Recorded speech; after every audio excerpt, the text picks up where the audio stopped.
Hey, welcome back if anybody's watching this. It's October 29th, so I'm going to see if I can try and finish this off before Halloween.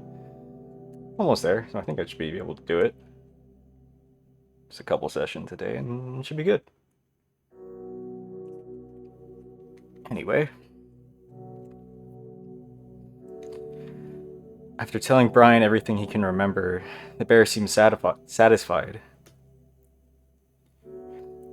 Did you try and talk to him? No, I didn't have time. Brian waves away the coyote's excuse. Just do it next time. I won't interrupt you. Cameron wants to tell the bear that he's not even sure he can talk to them. Because after all this time, he's starting to think he shouldn't even be able to. He can see what's happened in the past, maybe even see what might happen in the future, but that's it.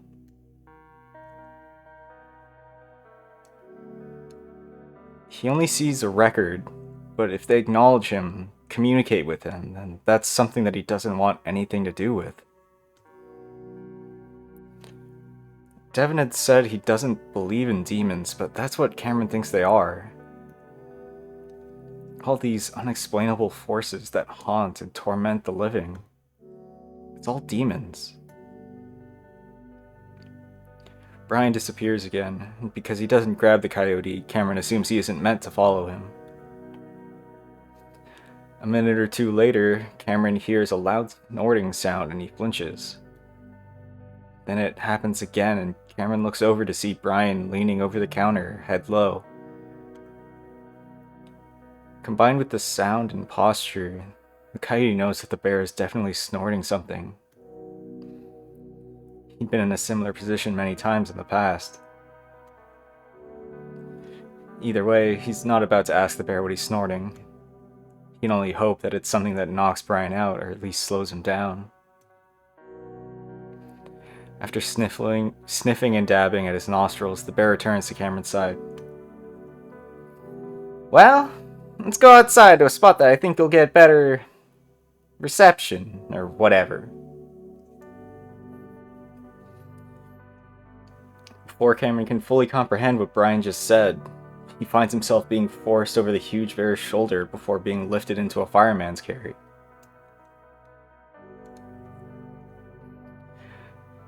Cameron closes his eyes, clutching into the fur of Brian's back as the bear lumbers heavily around, listening to the sounds of a screen door swinging open then shut. He can sense that they're outside, the air warm from the lingering heat of the day.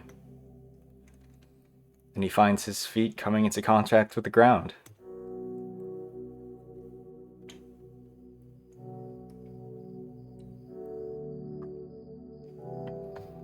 Cameron looks at his surroundings while Brian ambles around 5 feet away, kicking at the dirt and foliage. It's twilight now, at least as far as Cameron can tell. The eerie, ominous red hasn't gone away, even though they're well past sunset. First time he tried shrooms, colors did change, but in the sense that they became more vibrant and saturated. The forest looked just like it did when he had the vision about the static entity.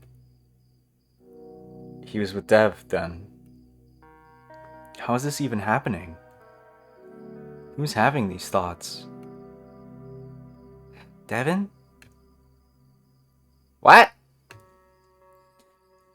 Cameron jolts back to the present, even though it's not the present, because time has stopped existing, and this is just a moment in a never-ending series of moments. Is time always happening at once? Brian is still looking at him with a piercing gaze, and his fur is once again writhing about on his body as if it's come back to life. Sorry, I'm having a hard time concentrating. He lost himself for a moment, just blurted out the first name that came to his mind to center himself and confirm that he still exists. The trip is reaching the same levels he experienced in high school that had sent him running through an unfamiliar public park, his friends having to chase him and pin him down. Ha! I'll fucking bet! I didn't even measure what I gave you because I thought you'd only take one swallow. There's a fuck ton, though. That's a weird way to say, though. Oh. There's nothing he can add to that. It's scary, but it's the way Brian is acting that's really scaring him. Whatever he took is very obviously kicking in, and it's definitely not calming him down. Something wrong? Brian's tone is taunting and cruel, and to Cameron's horror, Brian comes closer, right next to the coyote. No. I'm just feeling off because of the shrooms. Ah, shit! You're on like 3 milligrams of Xannies too, I totally forgot! Oh, you better not fall asleep or go all delirious on me, understand? If you do, I'll probably just kill you. Cameron stays still. He's reached the stage where he feels solidly stuck in a deep dream. One that he'll be in for several more hours. Who's dreaming? Hey, what's the matter? Am I making you feel uncomfortable? Something wrong with me? Cameron shakes his head with tiny jerks barely moving it. I asked a fucking question! I'm noticing you're on something, that's all. Well, no shit, kid. Think I was blowing my nose in there or something? Yeah, well, I was thinking that maybe we're gonna see things together. You take it downer, but looks like you're on an upper. Why would I want to see that shit when I got you? I don't like the ones out here, that's why I took it. Want to guess what I'm on? Cameron doesn't, but now that he knows cowering isn't going to help him, he plays along. Maybe cocaine? Adderall? You fucking kidding me, kid? Adderall? Do I look like a college brat trying to pull an all-nighter? It's like a cup of coffee to me. Cameron doesn't say anything, but Brian keeps quiet like he's waiting for the next guess. Meth? Too expensive, but close enough. It's methadone. Okay. Sorry, I never really did stims. Not after what happened to his mother. Bath salts. Oh. No. And it feels fucking amazing. What follows is the sight of a 500-pound bear awkwardly dancing and swinging his massive arms around violently, growling and laughing. It's terrifying. As the crazed bear is shadowboxing about 20 feet away, Cameron begins to realize he might be able to run. With his muscles weak from the sedative and his mindset absolutely fucked from the hallucinogen, he might not be able to outrun Brian. He's starting to forget that he even exists. Still, he might be able to hide. The desert is full of cracks and crevices that he might be able to squeeze into to wait out. Brian is there, heaving for breath. Fuck! Gotta relax. It's been a while, so I'm getting a huge rush. Gotta remember, I ain't as young as I used to be. My heart's probably gonna give out any day now. Please let your heart give out. Please just die and let this nightmare, this decades-long nightmare you've created end. Way too much. Anyway, it's making me forget what we're even doing. Remind me again, little buddy. Brian smiles at the young coyote, and Cameron takes that as his cue to smile back. Cameron is remembering correctly. Stimulants make people more empathetic, and he hopes he can tap into that. I'm gonna help you calm down some spirits. Cameron wants to say, and then you'll let me go, but Brian doesn't keep promises, and bringing it up seems like a bad idea. That, and now that they're outside, Cameron is sure he can feel Devin's presence. Alive, but hurt. And the coyote is desperately trying to figure out what to do next. But Brian seems to know exactly what's on Cameron's mind. What about your bear? Maybe I was just getting the wrong impression, but I thought he's your boyfriend. Of course, that's why I'm doing this. Oh fuck, I forgot to tell you, he overheated in the van! Got distracted with you and left him in there too long! A few seconds pass, during which Cameron's mind is telling him 10 different ways to react. Cameron knows for a fact that Devon's alive. But should he act terrified to satisfy the bear? Brian interrupts with a giggle. Nah, he's fine. I just want to make sure the feelings between the two of you were mutual. Your face said it all. Brian laughs again and even lets out a high-pitched whoop that echoes around the quiet forest. Not knowing what else to do, Cameron does his best to go along with Brian's game and forces a laugh.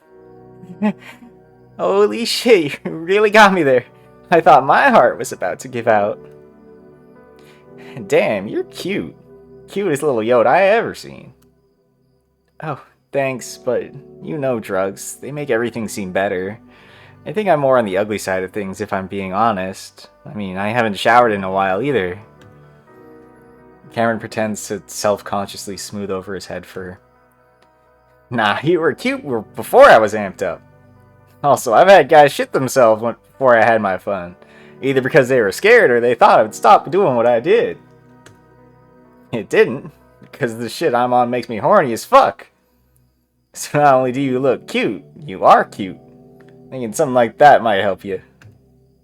Of course. Cameron saw the torture Brian inflicted, and the bear had to be drugged up whenever he was doing it. Cameron can especially remember Daniel's experience and his thoughts. 10, 20, sometimes even 30 hours of non-stop physical and mental torture.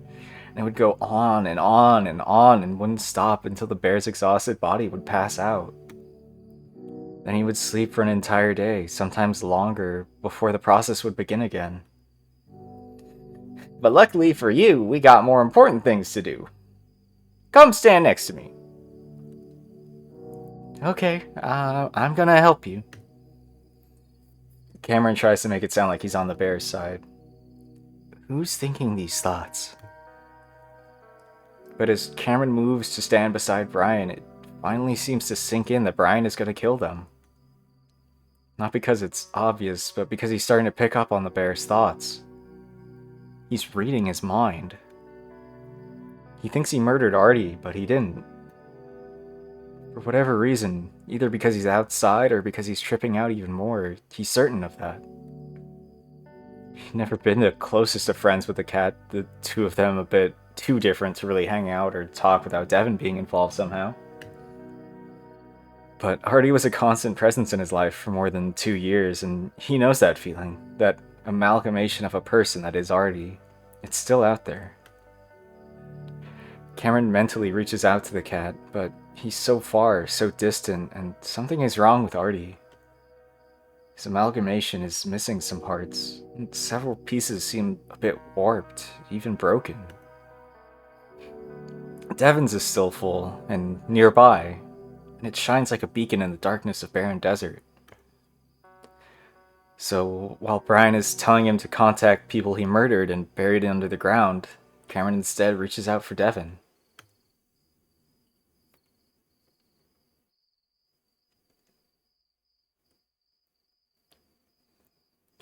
A few minutes after Brian left, Devon became frantic.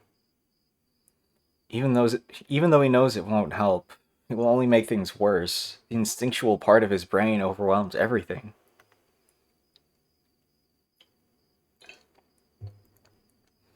With low, bearish grunts and growls, he yanks and pulls and lunges with all of his weight, just trying to get something other than his own wrist to break.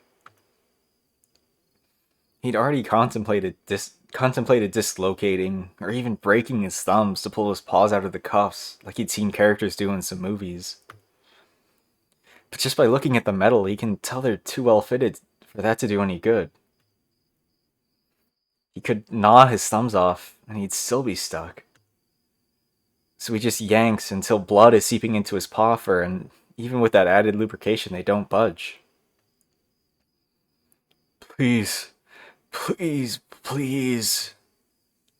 It's the only word he says with each grunt of exertion. Finally, as the drugged water begins to take its effect, Dev slumps on his side, crying. His sobs harder than he sobs harder than he ever has in his adult life. Cameron, I'm so sorry. Cameron, please. He killed them.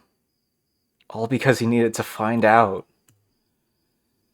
Turns out he will find out because they're going to die. How could he do this to Cameron? How could he be so stupid, naive, and inconsiderate, selfish? In a flash of rage and desperation, Devon viciously gnaws at his right forearm, snarling. Again, he knows it's senseless, pointless, detrimental, but the self-loathing is all-consuming, and mostly he just wants to punish himself. After several seconds, he stops, and after blinking away the blur of tears, he sees that while some fur is missing, he barely broke the skin. Devon lets out a hopeless, despairing laugh even while tears stream down his face. The metal enclosure makes the laugh sound loud and hollow, and that's when Devon stops as he realizes how unhinged he sounds, how he shouldn't be acting like this. He doesn't have a right to break down. His friend is dead, and his best friend. Devon knows he needs to do everything he can to get out. The next time Brian is within reach, he's going to do everything he can to make sure he dies. He'll rip his throat out. But while that fire is rekindled in his chest, he can't fight whatever drug the bear gave him. Devon suspects that it's making him a bit delirious, too. Either way, it's powerful, and Devon knows he probably won't be able to do much for another hour or two, so he lays down, trying to keep his ears open so he can be ready for the old bear if he comes back.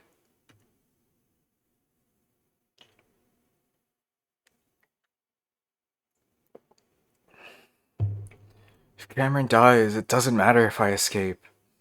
I won't be able to live with that. Maddie!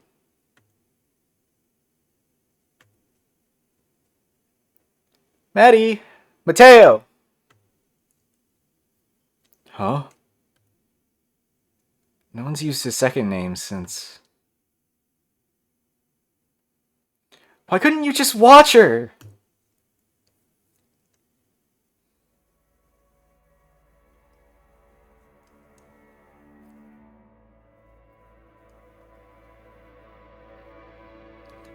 Devon!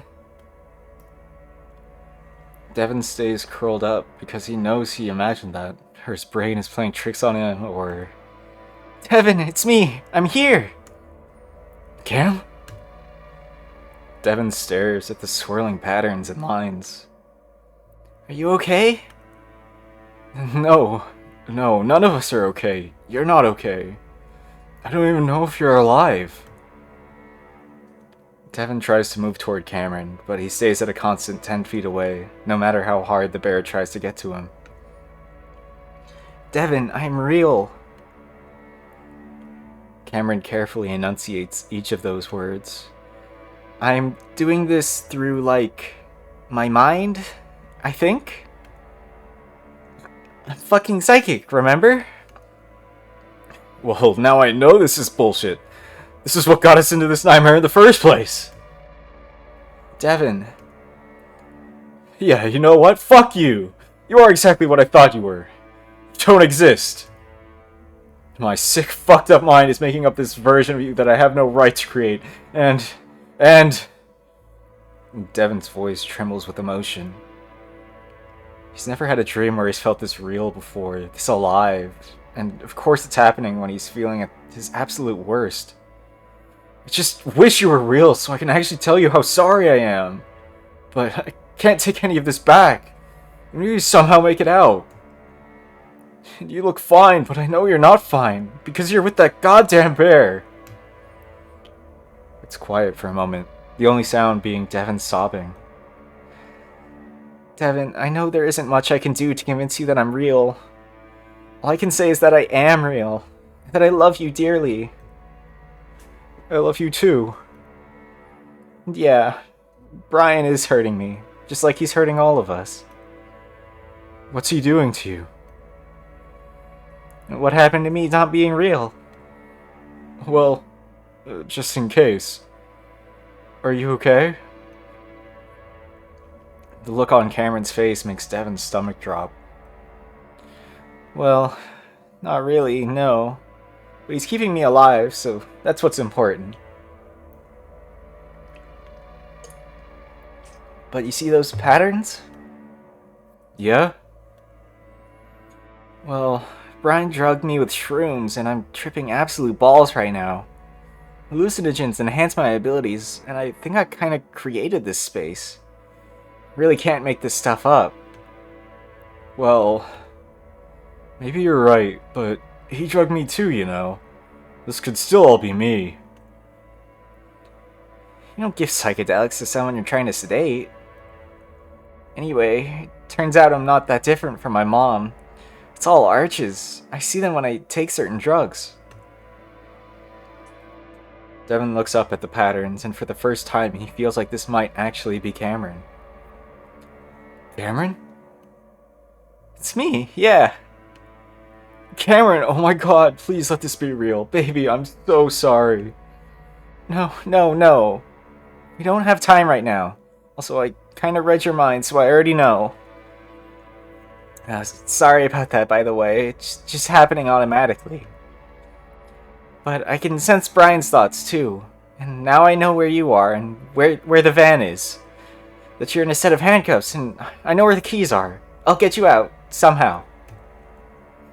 Cameron, honey, please don't do anything that might get you hurt. Please. Devin sees Cameron's lips tremble. Devin, you know I can't promise that in this situation. Neither of us can. But we're doing this together. Cameron! Shit. Brian? Is he there with you? I'm gonna be fine, but I gotta go. I love you. Cameron! No, damn it, please! He crumples into the darkness, feeling helpless. He should be there with Cameron, not here, sleeping and doing nothing. We're doing this together. With a great deal of effort, Devin smothers the frustration and terror, knowing that he should have some faith in his boyfriend. If Cameron thinks he can do this, then Devin realizes he has to believe him. But doubt that it had been real at all starts to creep in again, even though Cameron had convinced him at the time. So he continues to rest, waiting to see if his coyote comes to free him, and hopefully then he can finally get to his claws on Brian.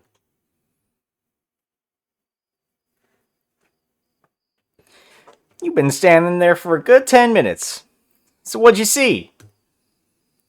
Well, I'm having trouble because they won't talk to me. Oh? And why's that?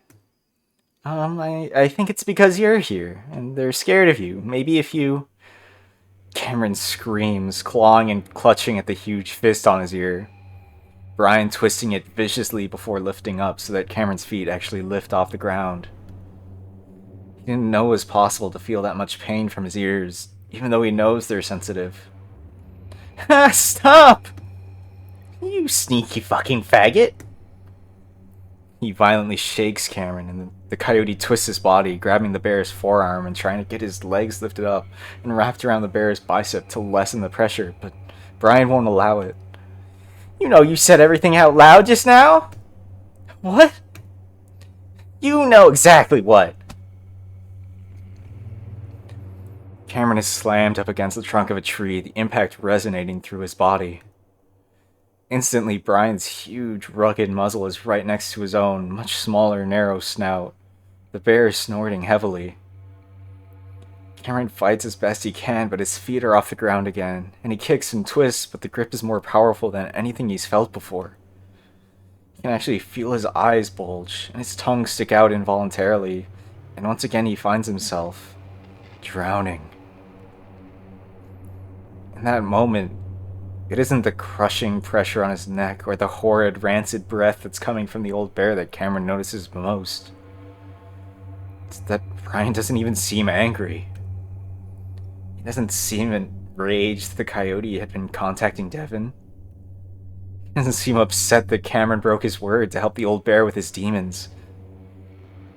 Instead, Brian looks excited, ecstatic, all while staring right into Cameron's face, watching the coyote's mouth open and close noiselessly.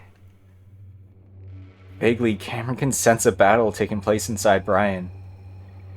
Desperately wants to have his way with Cameron, but he also wants Cameron to exorcise the ghosts. But Cameron can also sense that Brian is realizing his plans were doomed from the start. How would he ever hide the fact that he killed a loving couple in this infamous, abandoned town? He knows people will look for them, unlike his previous victims, except one. The police had already visited Echo looking for a missing student, and they already suspected Brian. It's all over. I don't remember that line. Did they add it? Anyway. Bear is deciding that they're all going to die. This is the end, and he'll end it with one final victim. It doesn't fucking matter! Brian hisses in Cameron's face. Something moves out of the corner of Cameron's eye, and he looks to see a somewhat familiar face. It's black, void-like features with swirling red eyes stare at him. It's watching him too, like it's just as fascinated as Brian. Cameron senses very little intention or emotion from this creature, but he finally realizes that its purpose in this forest is simple. Record the terrible things that happen in it. Cameron is about to become one of its next recordings. The coyote's vision blurs, and one paw drops to slip into Brian's pocket, disguising it as him trying to push the bear away. He feels and finds the single key that he knew would be there.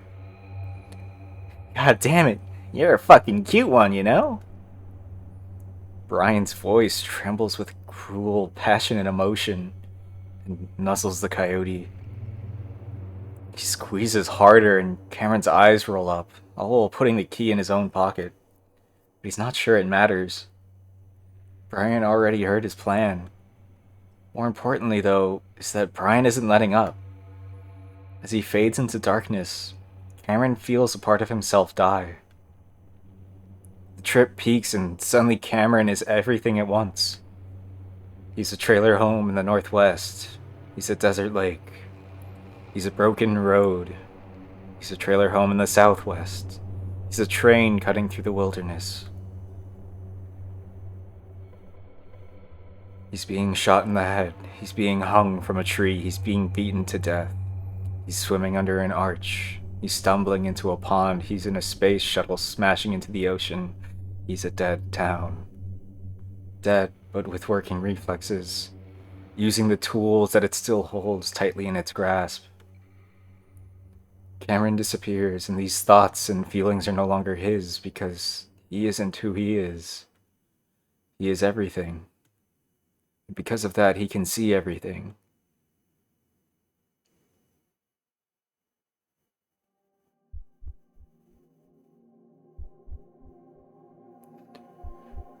Pain pounds rhythmically in their head like a heavy drum beat, making their ears pin back tightly before they begin to whine. Then they croak as their sore throat protests against making the sound.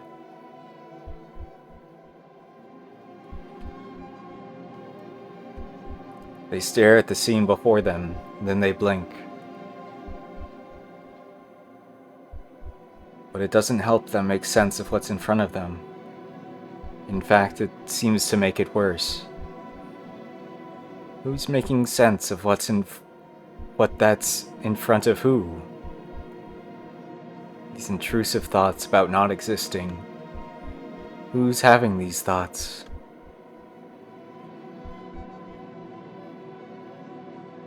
See? You're coming round! Fear rises up into his throat, something deep in his brain telling him to flee that voice, to escape from it. But he's still too confused to figure out who or what he even is right now because he still feels like nothing. But he's also still conscious enough to know that he is, in fact, something.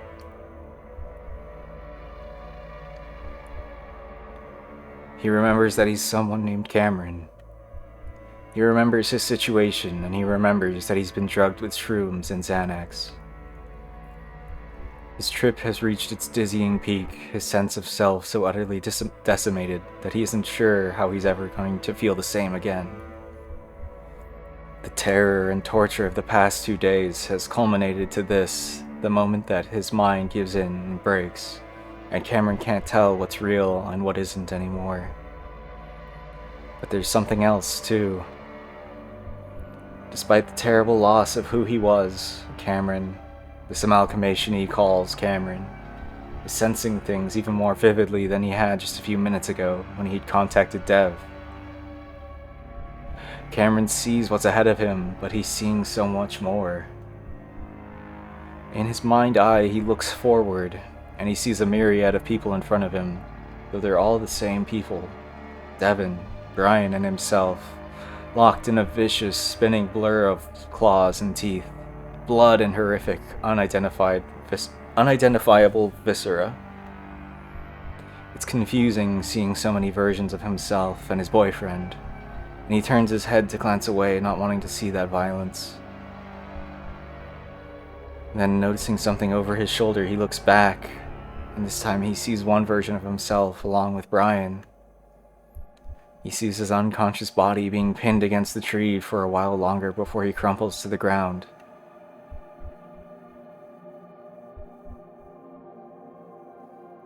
What the hell?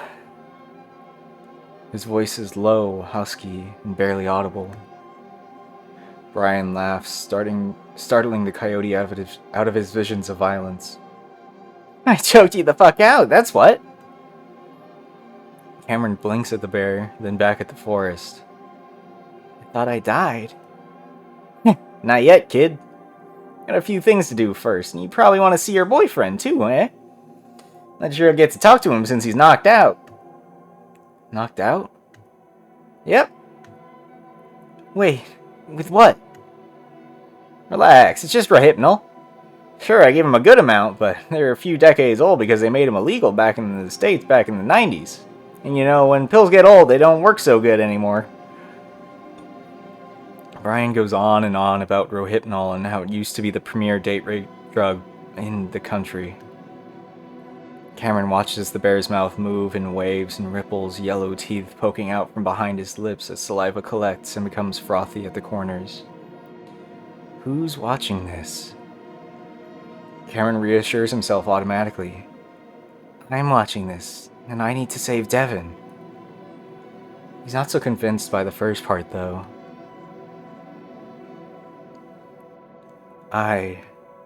Me, Cameron. Simple concepts that aren't so simple anymore. Just like in high school, he stopped existing. It's different this time, though. The Xanax is certainly quashing the panic he should be feeling right now, but this time, his perspective is from a completely different angle. Cameron's amalgamation does still exist, but the borders have dissolved and he seems to be seeping into everything. Despite already knowing he's insignificant, he's still awestruck by how small Cameron is compared to the world. Even the bugs crawling beneath the leaves make Cameron feel small, an entire world he knows nothing about. But entangling his identity with the universe means he's also entangled with Brian. The bear is missing parts of himself, kind of like Artie.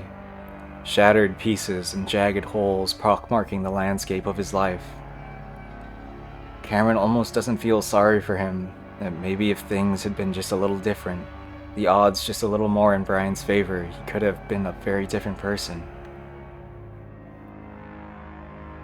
What's really disturbing, though, is the genuine affection he has for Cameron, his urge to caress and hold the coyote, but there's a hatred there too, a disgust for what Cameron is. Young, attractive, and a fag. Not just queer like Brian considers himself to be, but a faggot.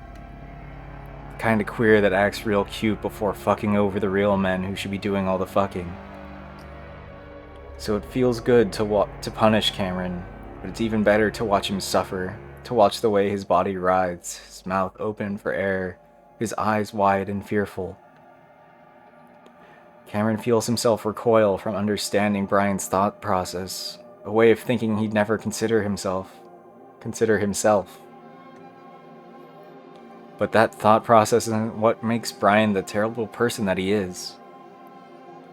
Cameron knows that most don't have a say in how their sexual interests and fetishes develop, so the thoughts themselves aren't exactly evil, at least not to Cameron.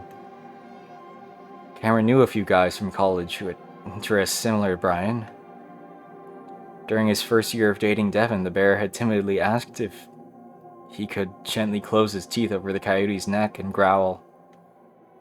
It was thrilling and intense, and Cameron loved the rush. Then Devin had a nightmare about tearing out Cameron's throat, and that was the end of that. So, to Cameron, Brian isn't all that strange. What makes Brian different isn't that he has fetishes. He's not crazy. He's not a psychopath. No, the true root of Brian's evil is clear. He's selfish, and he's never satisfied with what he gets. Selfish enough to put dozens of young people through hellish torture until they finally died. All while having the capacity to fully control himself. All while having full access to alternatives like roleplay. But it's not enough for Brian. He always needs more. All for his own fleeting, drug-fueled sexual gratification, because at one point, Brian decided that's what makes him feel good, so fuck this world that makes him feel bad. But he'd found some release in strangling Cameron, and now his focus is turning back to a vague idea on how to use Cameron's abilities.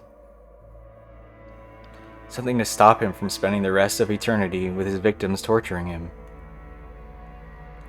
Cameron could spoil the ending for Brian, let him know that when everyone dies, they just cease to be what they were. That's it.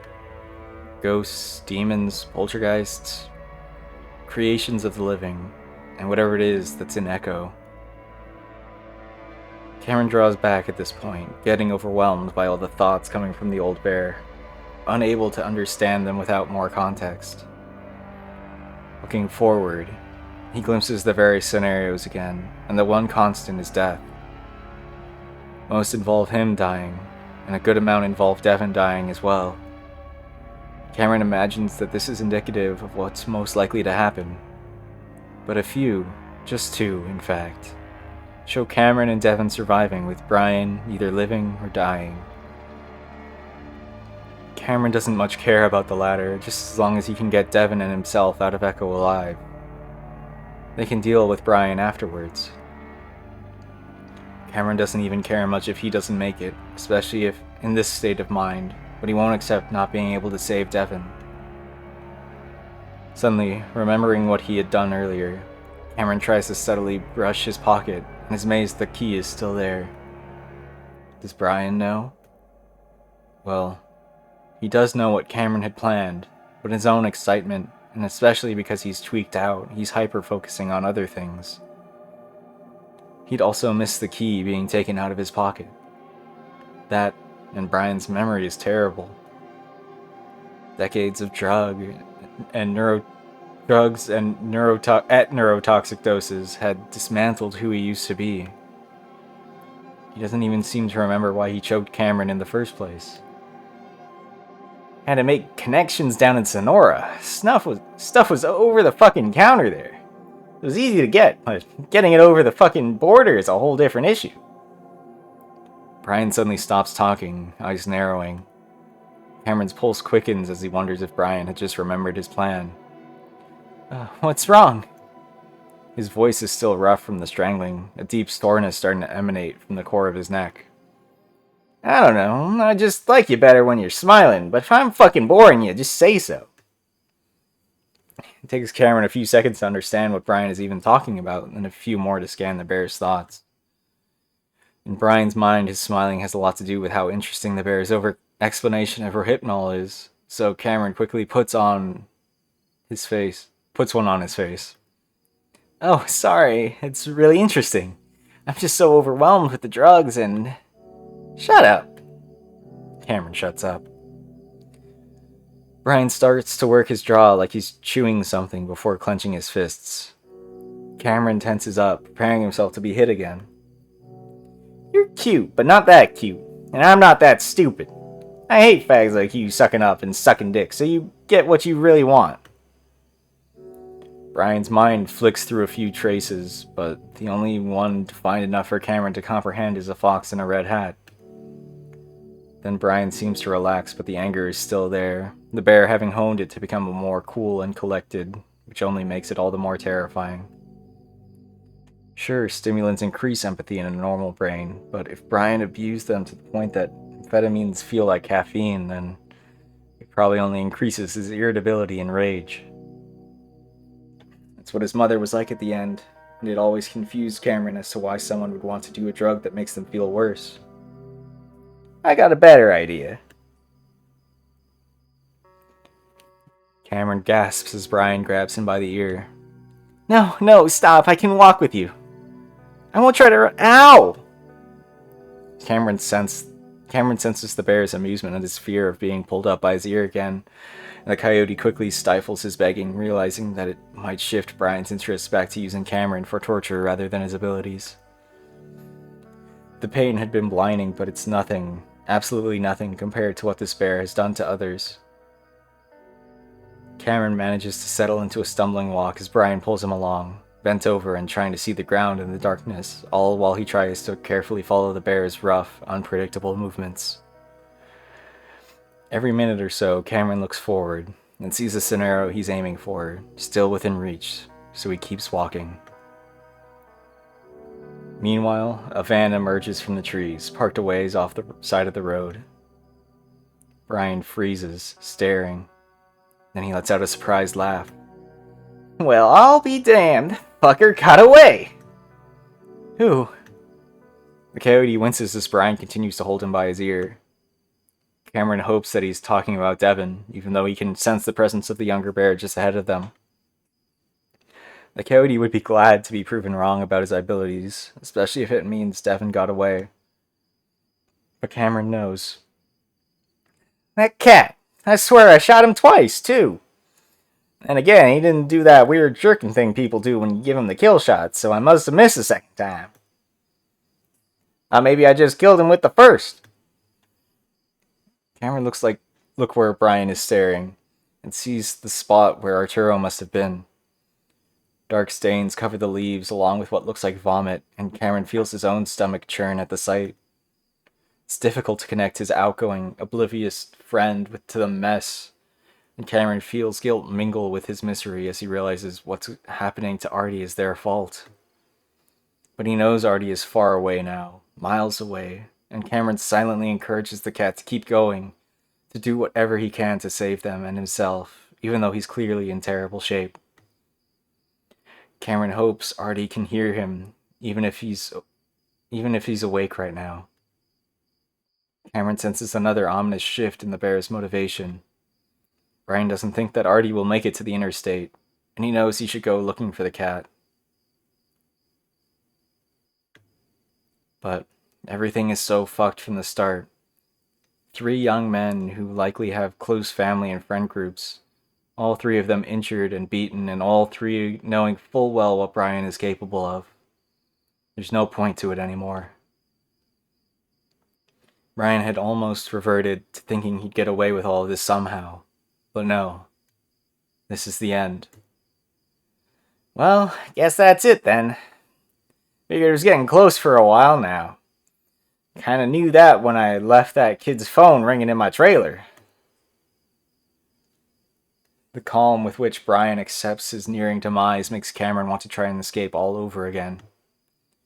Why can't this bear just end it without taking them down with him? It's the end for him, not them. Can I see Devin?